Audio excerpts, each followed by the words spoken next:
क्या आप जानते हैं कि माता सीता को भगवान श्री राम से क्यों दूर रहना पड़ा?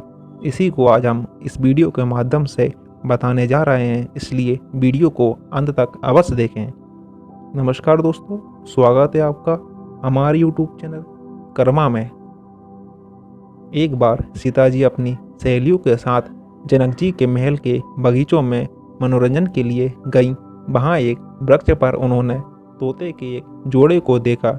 दोनों आपस में बातें कर रहे थे। एक ने कहा कि अयोध्या में एक सुंदर और प्रतापी कुमार है जिनका नाम श्री राम है। उनसे सीता जी का विवाह होगा। श्री राम 11,000 वर्षों तक इस धरती पर राज्य करेंगे। सीता और राम दोनों एक दूसरे के जीवन साथी की तरह इस धरती पर सुख से जीवन बिताएंगे। सीता ने अपना नाम सुना तो दोनों पक्षी की बात गौर से सुनने लगी। उन्हें अपने जीवन के बारे में और बातें सुनने की इच्छा हुई। सखी सहेलियों से कहकर उन्होंने दोनों पक्षी पकड़वा लिए। सीता ने उन्हें प्यार से सहलाया और कहा, भय मत करो, तुम बड़ी अच्छी बातें करते हो। ये बताओ, ये ज्ञान तुम्हें कहाँ से मिला? मुझसे डरने होने की जरूरत नहीं। दोनों का डर समाप्त हुआ। वे समझ गए कि ये स्वयं सीता है। दोनों ने बताया कि वाल्मीकि नाम के एक महर्षि हैं। वे उनके आश्रम में ही रहते हैं। वाल्मीकि रोज श्री राम और सीता के जीवन की चर्चा करते हैं। उन्होंने भाई ये सब सुना जो अब सब कंठस्थ हो गया है। सीता ने और पूछा तो तोते ने कहा, दशरथ पुत्र श्री राम शिव का धनुष भंग करेंगे और सीता उन्हें पति के रूप में स्वीकार करेगी। तीनों लोकों में ये अद्भुत जोड़ी बनेगी। सीता पूछती जाती और तोता उसका उत्तर देते जाते। दोनों थक गए। उन्होंने सीता से कहा, ये कथा बहुत विस्तृत है, कई माह लगेंगे सुनाने में।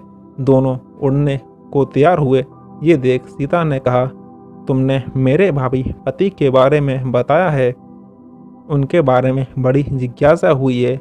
जब तक श्री राम आकर मेरा वरण नहीं करते, मेरे महल में तुम आराम से रहकर सुख भोगो। तोती ने कहा, देवी, हम वन के प्राणी हैं, पेड़ों पर रहते सर्वत्र विचरते हैं। मैं गर्भवती हूँ, मुझे घोंसले में जाकर अपने बच्चों को जन्म देना है। सीता जी नहीं मानी। तोते ने कहा, आप जिद ना करें, ये मेरी पत्नी बच्चों को जन्म दे देगी तो मैं स्वयं आकर शेष कथा सुनाऊंगा। अभी तो हमें जाने दें। सीता ने कहा, ऐसा है तो तुम चले जाओ, लेकिन तुम्हारी पत्नी यहीं रहेगी। मैं इसे कष्ट ना होने दूंगी।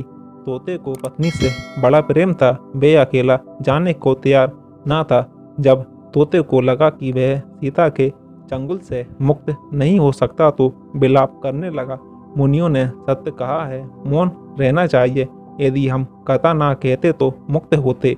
तोती अपने पति से बिछो सहन नहीं कर पा रही थी। उसने सीता से कहा, आप मुझे पति से अलग ना करें, मैं आपको श्राप दे दूंगी। सीता हंसने लगी। उन्होंने कहा, श्राप देना है तो दे दो, राजकुमारी को पक्षी के श्राप से क्या बिगड़ेगा। तोती ने श्राप दिया, एक गर्भवती को जिस तरह तुम अपने पति से दूर कर रही हो, उसी तरह तुम जब गर्भवती रहोगी तो तुम्हें पति का बिछो सहना पड़ेगा। श्राप देकर तोती ने प्राण त्याग दिए। पत्नी को मरता देख तोता क्रोध में बोला, अपनी पत्नी के वचन सत्य करने के लिए मैं ईश्वर को प्रसन्न कर श्री राम के नगर में जन्म लूंगा और अपनी पत्नी का श्राप सत्य कराने का माध्यम बनूंगा। वही तोता बाद में अयोध्या का धोबी बना, जिसने झूठा लाछन लगाकर श्री राम को इस बात के लिए विवश किया कि वह सीता को अपने महल से निष्कासित कर दे।